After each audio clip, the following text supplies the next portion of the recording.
Please join me in welcoming to the stage Head of Partnerships of AiDASH, Michael Neiman. Welcome, Michael. Thank you. It's my pleasure to welcome you to today's Partner Spotlight.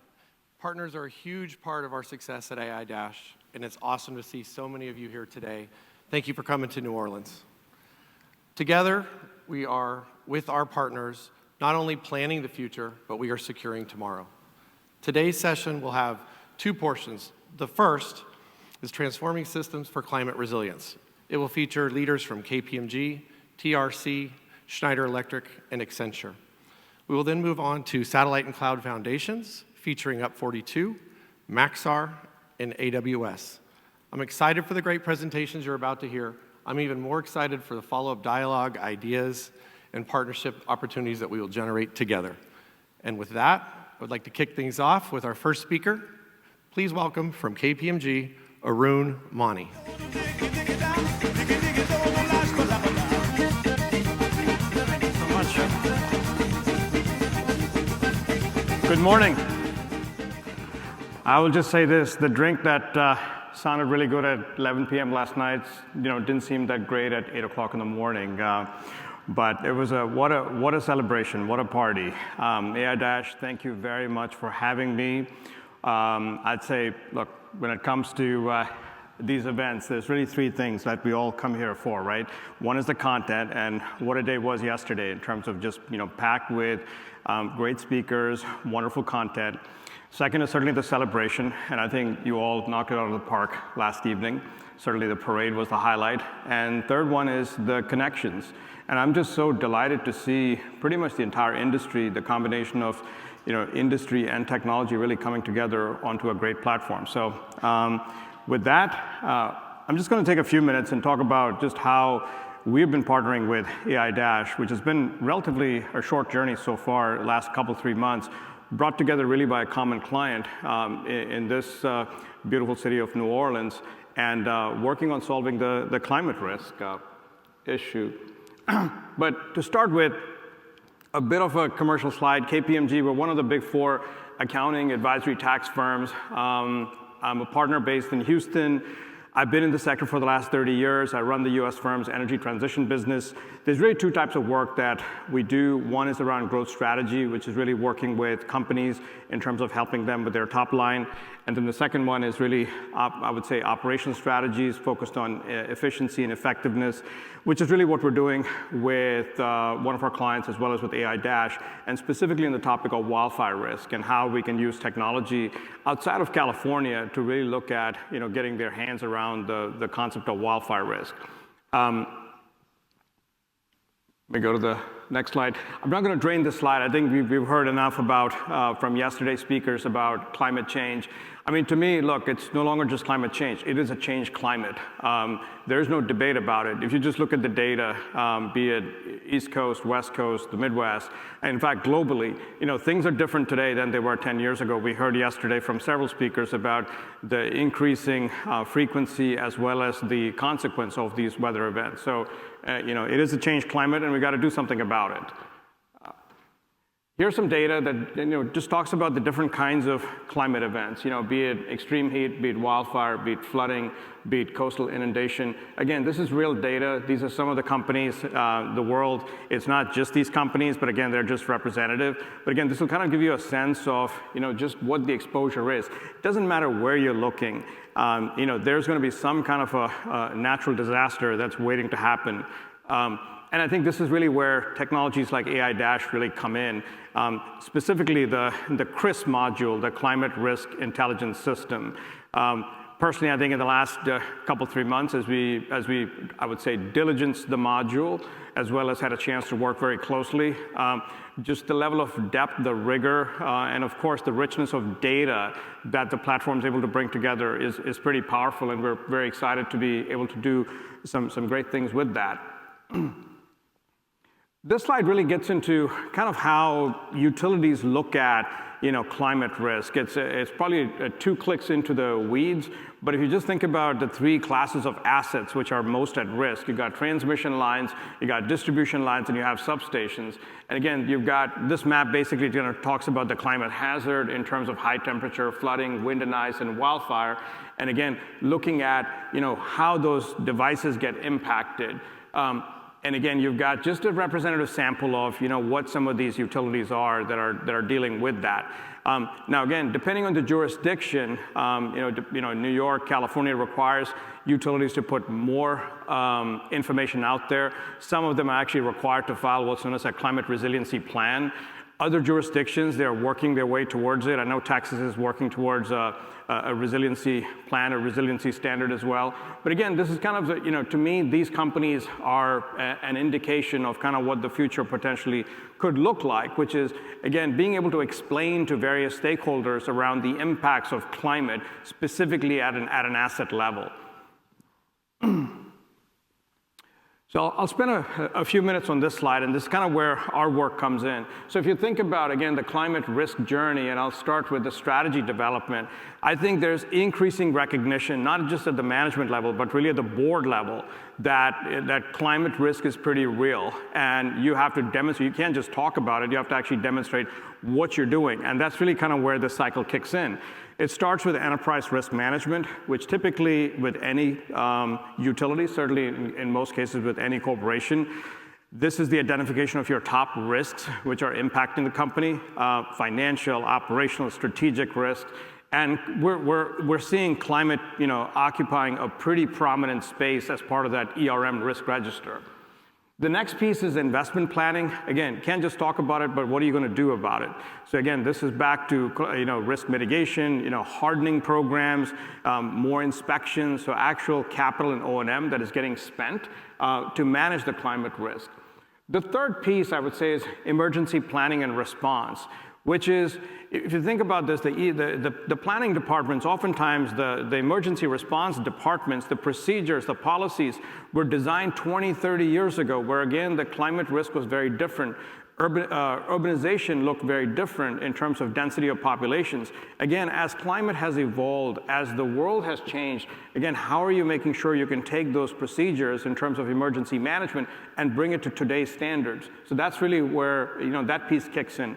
Asset management, again, I could probably spend a whole day on this topic, but if you think about asset management, this industry, the assets were designed were almost 50, 60 years ago, where again, it was a different world. The standards were different. If you just think about wind loading standards, maybe a few years ago, 70 miles, 80 miles, may have been acceptable. Today, that wind speed is about 120, 130. I live in Houston, as I said, and we just had Hurricane Beryl in July this year. And if you just look at it, most of the damages were really a combination of poles and trees. So again, what you're doing with your fundamental assets, be it distribution poles, be it your veg management strategy, I think this is really where that asset management piece is huge. Sustainability reporting, this is your environment, your ESG practices. Climate is, again, occupying a pretty central space in that area. So I think collectively, when you look at the climate risk journey, it's all these pieces. That's what we see coming together. So oftentimes our work, be it at the board level, be it at the operating level, or with partners like AiDASH, it's really about bringing all these pieces together. Where again, what gives me the excitement is that we've got a really powerful technology platform that, till yesterday, we had to deal with point solutions, individual solutions for each one of these categories. But what I'm excited about is that, again, the ability to say it's one platform where we can actually draw upon. And that's pretty optimistic. What I'm going to leave you with is probably, again, a little bit of a look under the hood in terms of how exactly we're working with AiDASH. Again, AiDASH has a wealth of data. I know when we started the discussion, it was satellite first, but it's beyond just satellite, looking at LiDAR, looking at utilities inspection records, their own data. So the ability to kind of even bring all this data together is a huge deal in the first place. But the real question is, what do you do with the data? So probably in the last decade, we've spent a lot of time out in California. In fact, I'd say I've had the privilege to be advising PG&E, Edison, and San Diego Gas Electric, going back, almost like I said, a decade, when they started with their wildfire journey. We've gone through several evaluations. So we have a very good understanding of the framework. We've actually had a chance to work with other partners as well, and those who specialize in fire consequence modeling. But basically, it is looking at understanding the likelihood of an event as well as the consequence of a risk event. And beyond just the spread, how do you make sure that you can actually bring everything together, all the data around the weather data, veg data, ignition data, equipment information, and then being able to essentially predict, from a topography perspective, what the consequence could be. What is the physical impact of that risk? It could be structures in place. It could be the utility assets. So being able to essentially quantify what is that worth of a risk in a particular area. So that's really the output that we've been working together for the last few months, is being able to take this data, but actually bring it to life in a real world situation outside of California around really what a wildfire risk could look like, both from a frequency of occurrence perspective, as well as should it occur, be it rural or be it in an urban area, what the downside risk or consequence could be. So with that, I'm going to turn it over to our next speaker, but I just want to say thank you very much for having me out here. All right. Thank you so much, Arun. Now, please welcome to the stage Angus McPherson from Schneider Electric. Welcome, Angus.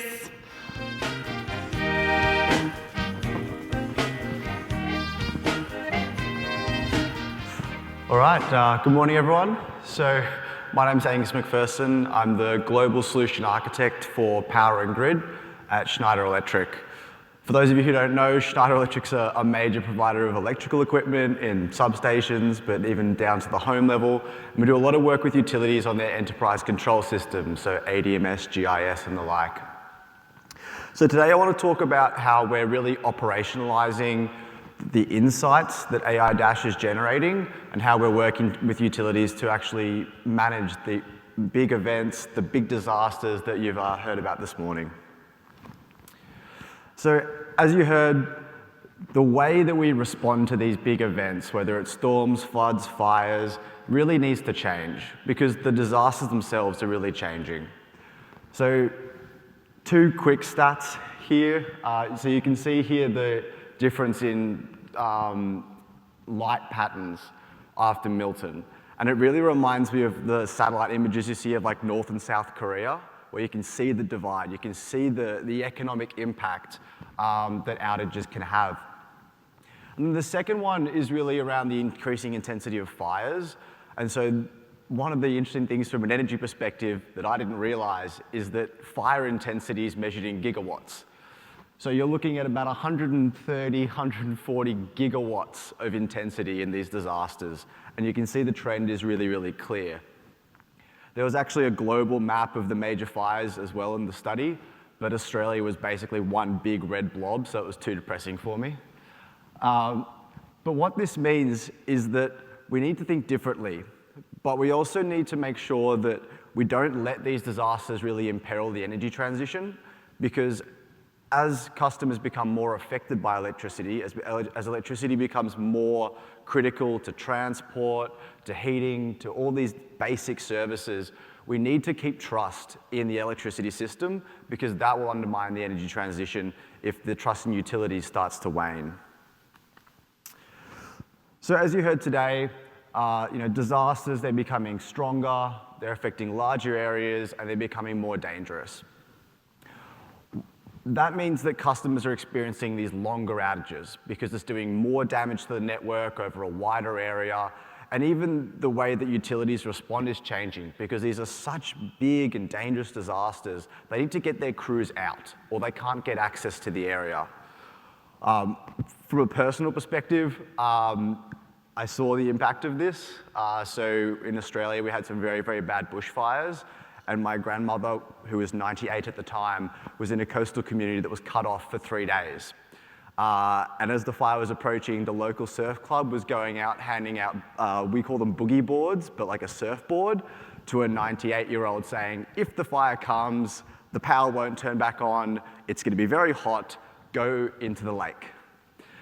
And after this, the local utility, they actually realized, they did their assessment, as the Department of Homeland Security guys are talking about, and they realized that they didn't have the authority to do what they needed to do. They didn't have the authority to build microgrids at the edge of their network. They didn't have the ability to actually pre-position crews. They didn't have the ability to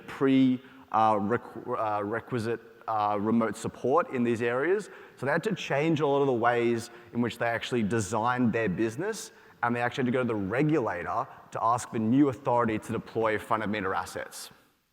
So it's a really interesting example of how the way they think about disasters is changing because of some of these major events. And then lastly, all these different elements essentially mean that there's a greater responsibility put on utilities. Customers expect more. So whether it's providing those backup or emergency centers, those places that people can go to charge their phone and get some air conditioning in those major disasters, that's now a utility expectation. People are looking for the utilities to provide that.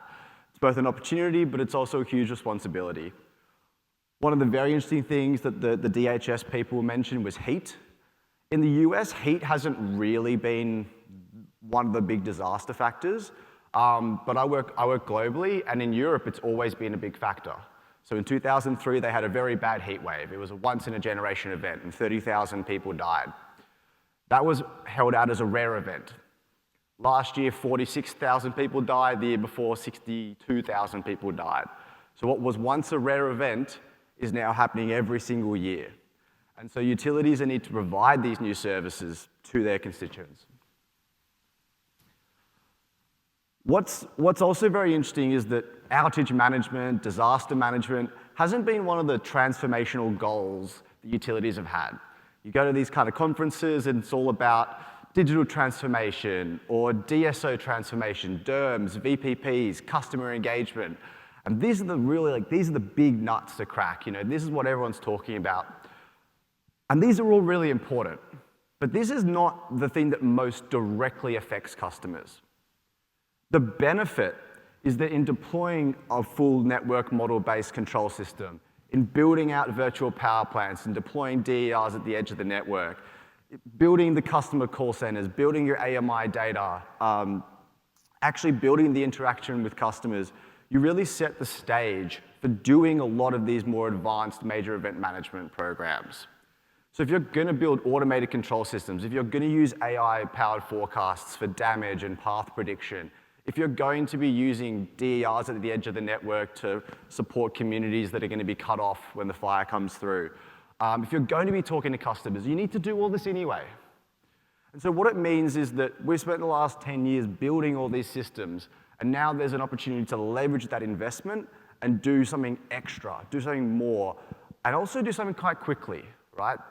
Undergrounding a line can take years. Deploying these kind of technologies is not a massive program in and of itself, and so you can actually leverage these opportunities quite quickly.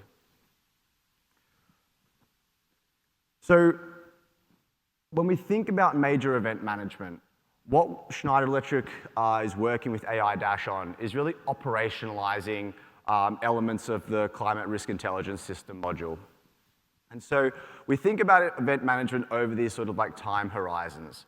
So we want utilities to really shift from just a responsive, reactive, oh, there's an outage, oh, there's an event coming, to looking forward and then actually being able to recover more efficiently. So it really starts with prediction. So any more than 3 days out is a bit too difficult to predict. It starts to get a bit too unreliable. But at about 3 days out, you can start to predict the path of the disaster and start to build your response strategy.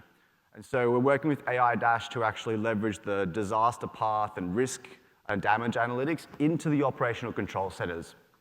And so this is when utilities can start actually issuing these customer notifications and preparing their own teams.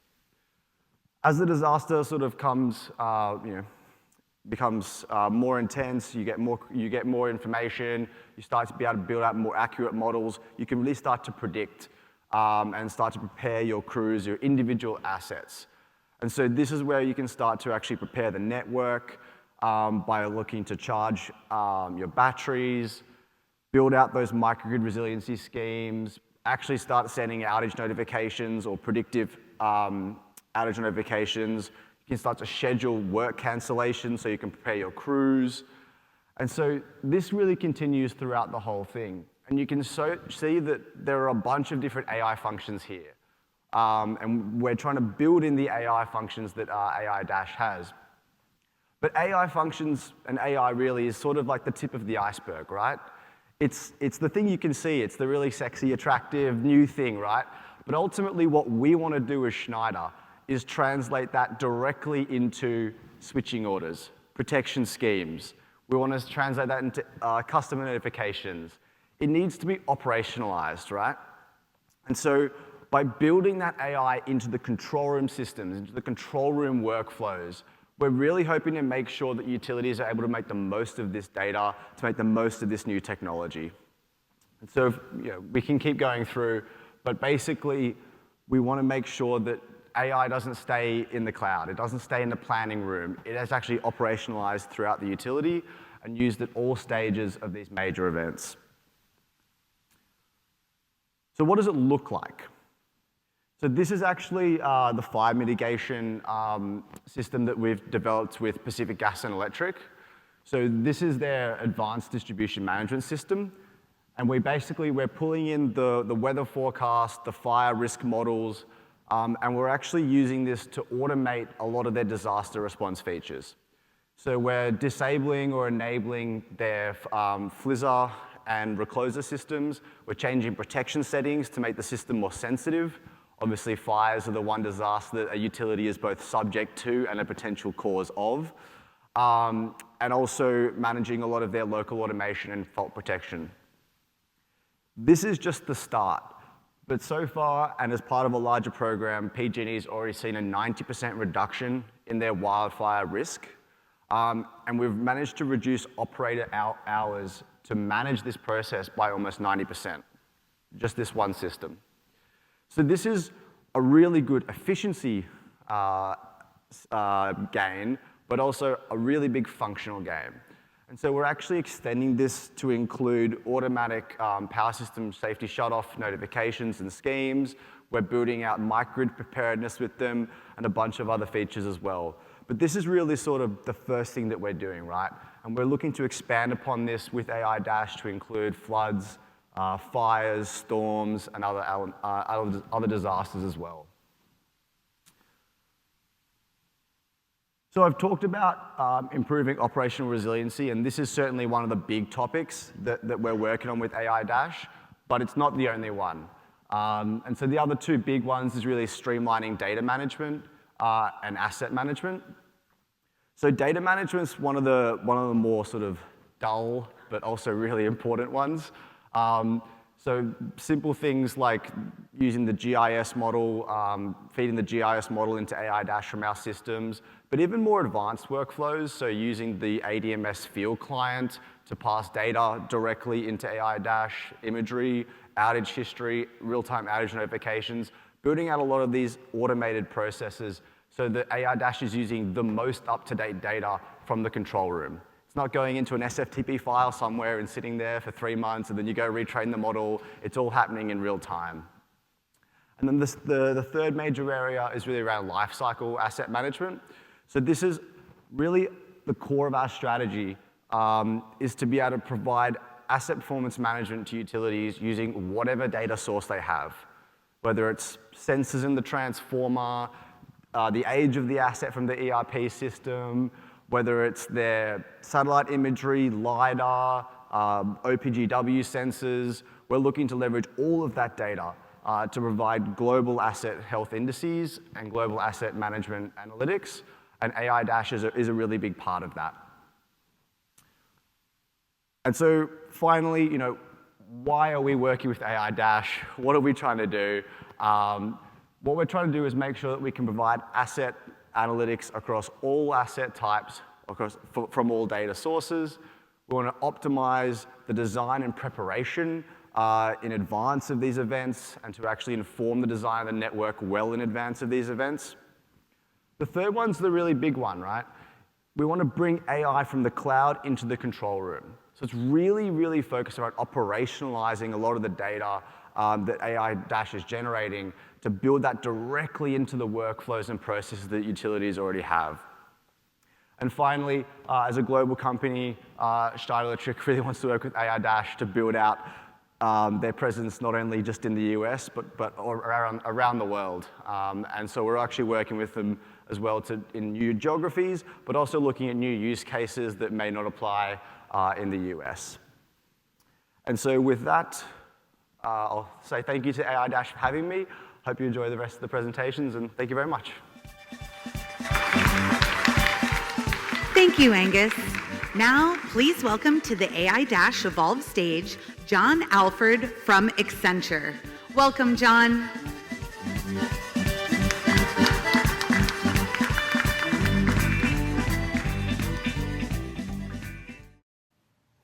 All right, good morning, everyone. And want to, again, thank AiDASH for putting on such a great conference.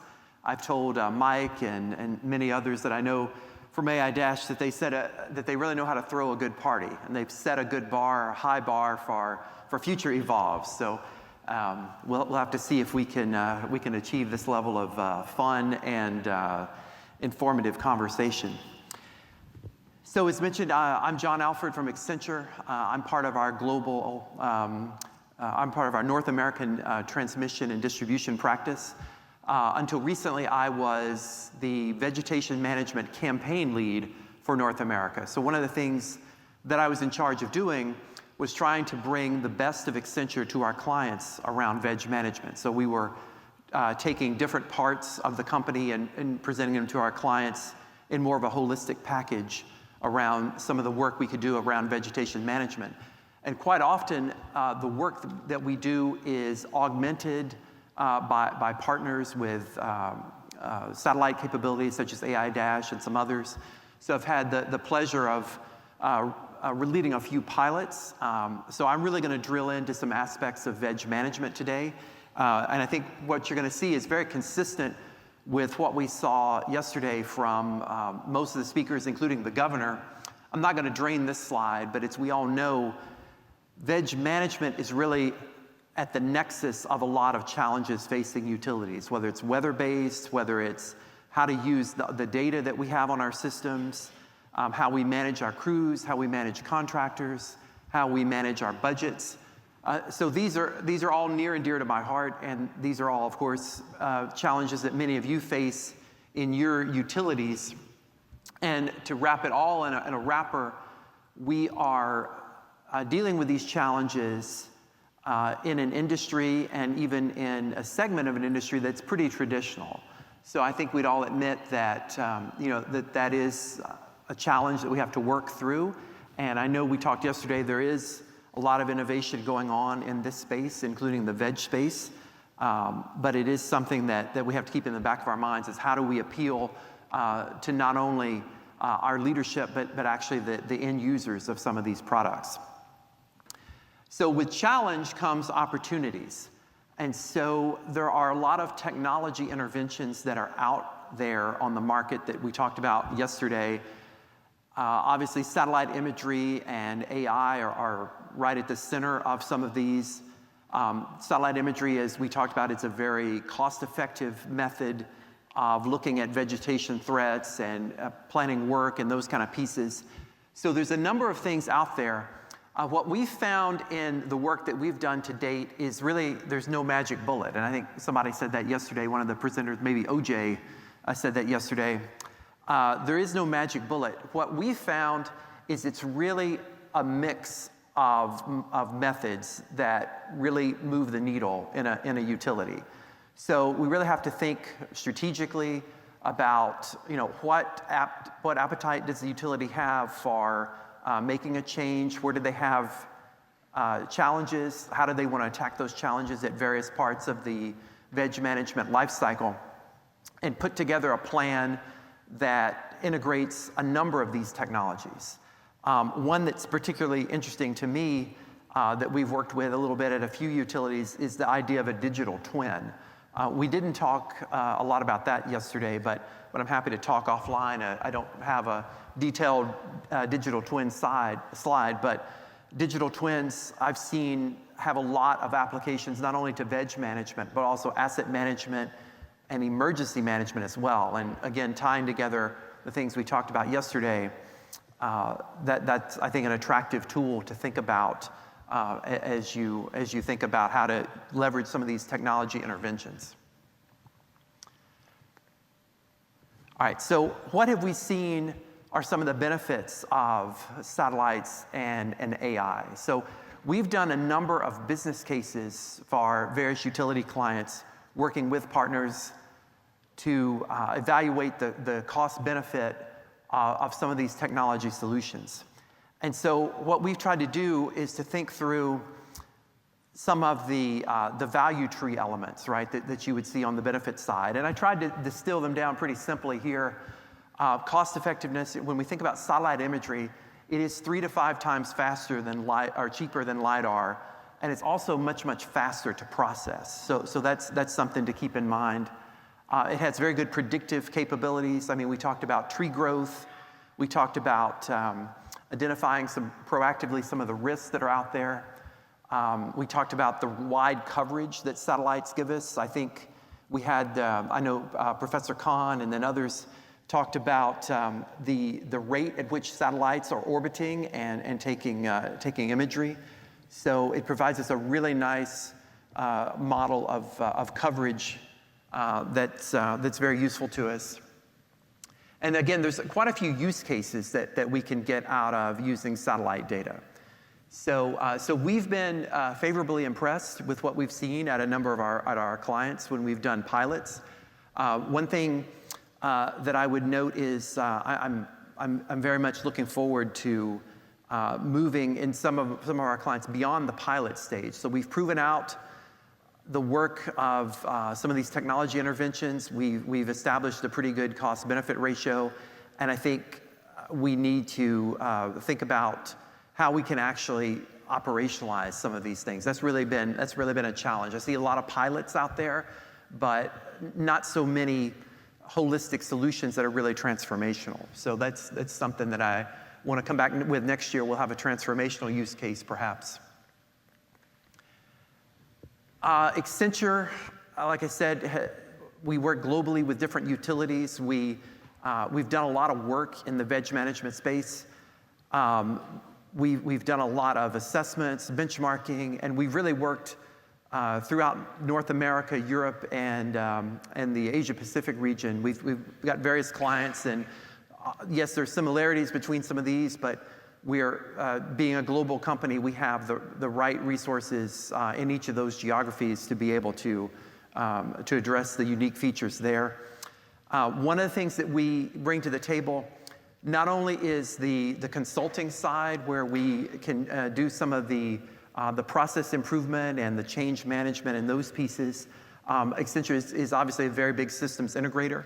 So for utilities that elect to do a very transformational program, there's the opportunity to do some integrations. I mean, I was right there following along with Angus on his presentation. I mean, some of that is near dear to my heart when he's talking about ADMS and some of those elements. Another couple of things that Accenture brings to the table, we have, through our high-performance utility model, we have some detailed process flows and KPIs and those kind of pieces that we've really taken the best of the best from across our clients, from across clients around the world, that allow us to see, you know, what is the best of breed look like. And so what that does is it helps us, when we go into an engagement, we can bring that to bear. We can bring that into the conversation as we do benchmarking and those kind of pieces. One thing I want to, as I kind of wrap up here, we want to think about is the balanced approach. And this is probably where I want to spend a bit of time talking through with you. So we really believe that this balanced approach is really what we're shooting for. So we tried to represent here, we feel that we need to balance scope, sourcing strategy, efficiency, and work management. And so all of these have to work in balance, where there's really not one lever that will move the needle. It's really going to have to be a balanced approach of these four.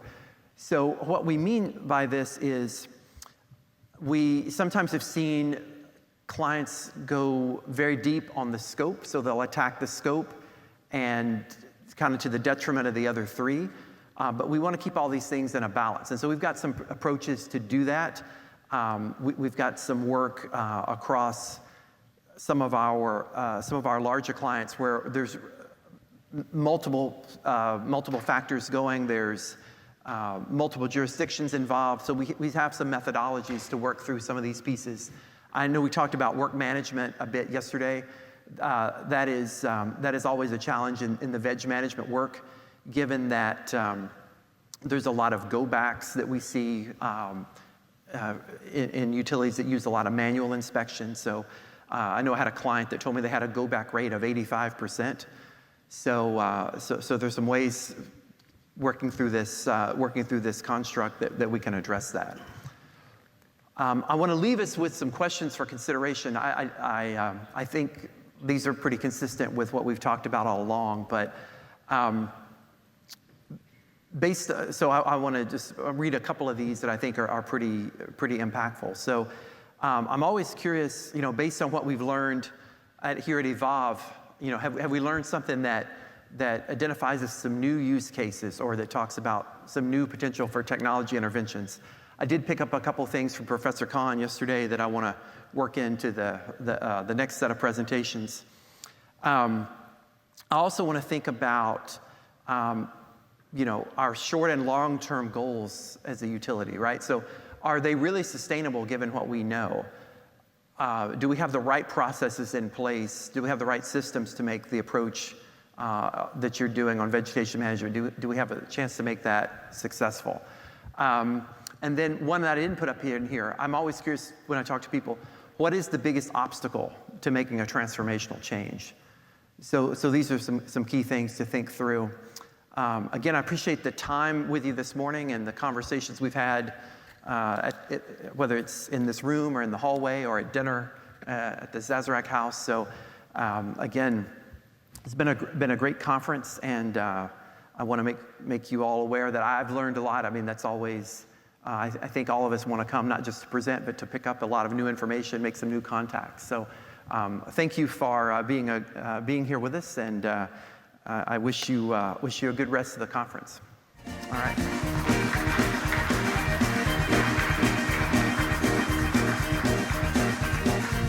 Thank you, John. Next up, please welcome to the AiDASH Evolve stage, Sachin Gupta from TRC.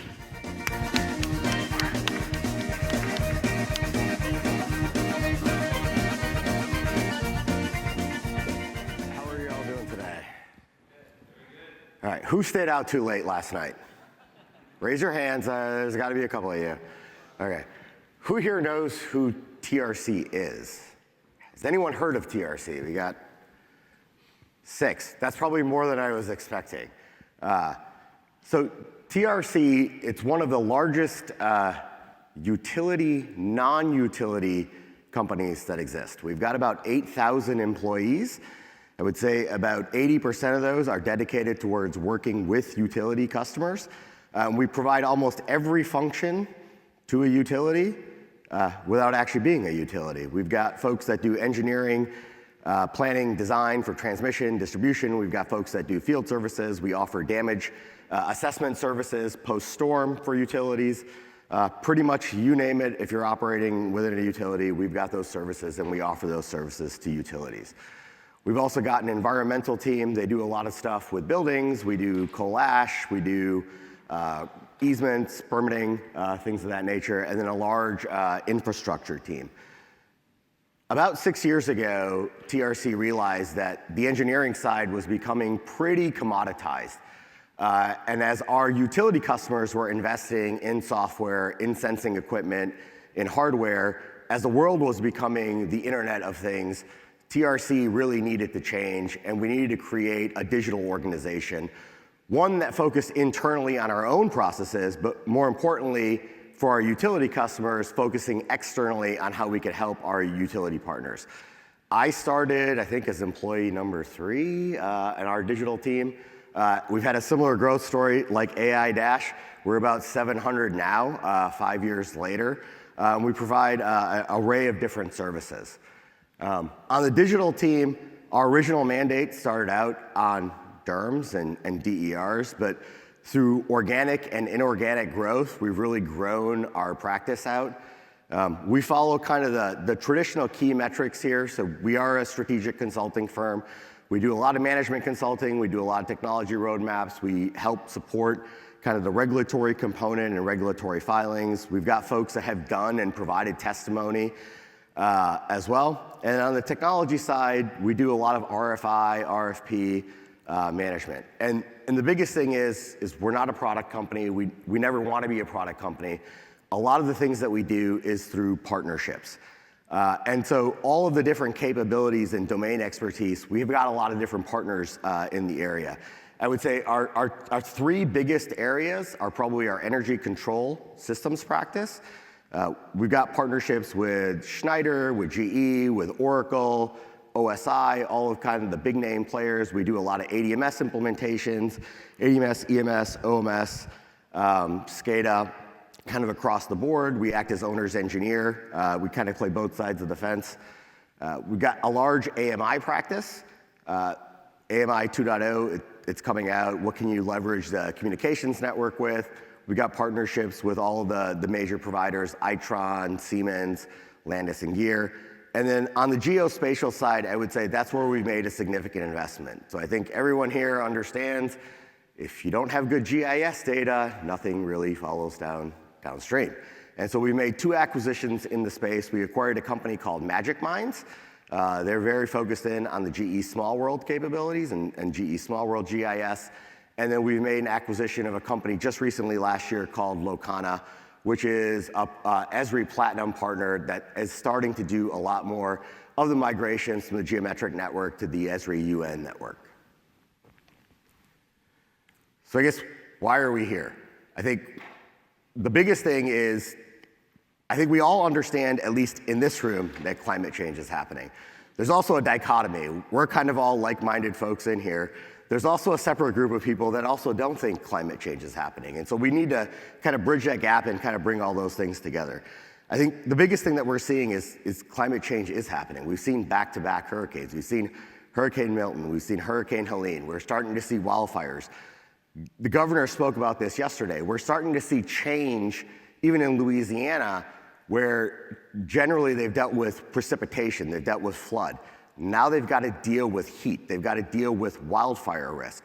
As utilities, how do you plan for that? You can't really, if you're thinking about flood risk and all these other things, now you have to add in another layer. So how do you start planning for these things?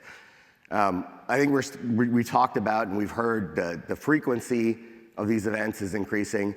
100-year storm and 1,000-year flood, those things don't mean anything anymore. When you have 3,000-year floods that happen 3 years in a row, it's not a 1,000-year flood anymore. It's just something that has become part of the norm.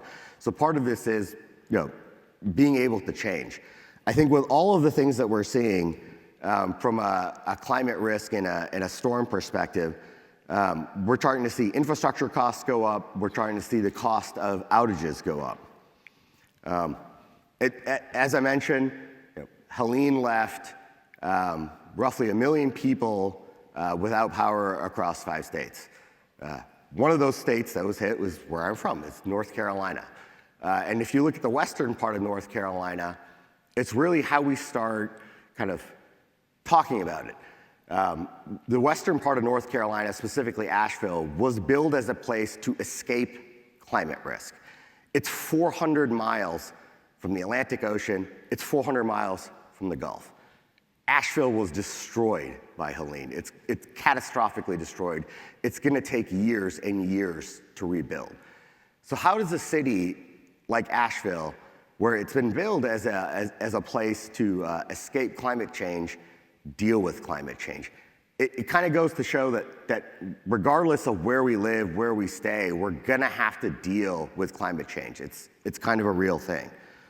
And so how do utilities start dealing with climate change? One of the things and one of the areas, because TRC's got a large-scale power team, we've got a digital team, we operate and provide utility functions, is being able to understand the impacts that climate change is gonna have on you as a particular utility. And so this is where a lot of utilities now have started embarking on from the regulatory perspective, understanding vulnerability, understanding risk, and then understanding the resilience measures that you would apply once you understand vulnerability and risk. And so part of this is, as part of these vulnerability assessments and risk assessments, one of the key things is really understanding and sitting down with the key stakeholders within the utility and understanding the different hazards that you might look at. So you might look at floods, you might look at extreme temperature, both hot and cold, you might look at precipitation, you might look at wind, and then understanding the different assets that you want to take those hazards and look against. You could look at poles, you could look at substations, you could look at overhead conductors. And then understanding based on data, I think with flooding, we're looking at 100 and 500-year floodplains. I think with temperature, we're looking at 104 degrees. I think with precipitation, we're looking at the maximum precipitation density per day. And so you take all these different variables and then you tie that together. So you put exposure, sensitivity, criticality, vulnerability together to understand how that ties into risk. And so I'm gonna switch to a scorecard, and it was unintentional. For some reason, it does tie in very nicely to the climate risk intelligence solution that AiDASH has developed. But I think it's more industry standard. And so this is an illustrative example, particularly an example of flooding. This was a hazard that a utility had that they wanted us to look at. Specific asset types were poles, substations, and overhead conductors. And so going through the data, going through the approach, it was here determined that because of the flooding hazard, poles and substation transformers created a real vulnerability for the utility over the course of time, whether that's 10 years out, 20 years out, 30 years out, 40 years out. And so when we take vulnerability and we tie that into risk, vulnerability is kind of one of those high-level filtering cases. Risk really matters. But in this context, when we look at risk, we're not just looking at risk as the climate impact to the grid. We're looking at risk across the board and the consequence of that risk. Yes, the grid is going to be down, customers are going to be out. What else does risk entail? Risk entails reputational damage as a utility. Risk entails cost. Risk entails reliability, kind of all of these different things. And so as you understand the vulnerable assets that you have over time, as you start understanding the risk and you start applying those consequences, you start to create and understand how to prioritize the resiliency measures that you're going to put in place.